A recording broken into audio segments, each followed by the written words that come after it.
বরমশাইয়ের আবদারে সকাল সকাল হলো আজকে ব্রেকফাস্টে চাউমিন। যদিও আমি অ্যাড দিচ্ছি না নুডলসটার, যাই হোক চাউমিনটাকে সিদ্ধ করতে দিয়ে দিলাম। সিদ্ধ হয়ে গেলে একটি ঝাঁঝরি গামলায় তুলে নিলাম। এবার সিদ্ধ করার পর কেটে নিলাম যা যা লাগবে, পেঁয়াজ, লঙ্কা, আলু, বিট, তোমরা তোমাদের পছন্দ মতো সবজি দিতে পারো। দিয়ে দিলাম কড়াইতে তেল, তারপরে আলুগুলো ভাজতে দিয়ে দিলাম। আলু ভাজা হয়ে গেলে দিয়ে দিলাম বিট ভাজা কমপ্লিট।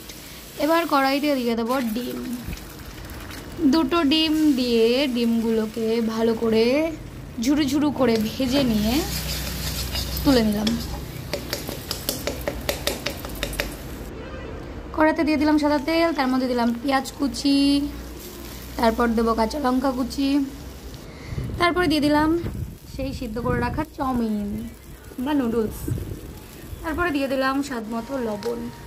ভালো করে একটু ভেজে নিয়ে দিয়ে দিলাম ভেজে রাখা ডিম। তারপর ডিমগুলো দেওয়ার পরে দিয়ে দেব ভেজে রাখা আলু, তারপর দিয়ে দিলাম ভেজে রাখা বিট, এরপর দিলাম ম্যাগি মশলা বা চাউমিন মশলা যেটা বলবেন। তারপর কি ভালো করে নেড়ে নিলে ভেজে নিলে ready chow mein. Thank you for watching everyone. Please like, comment and subscribe my channel. Thank you.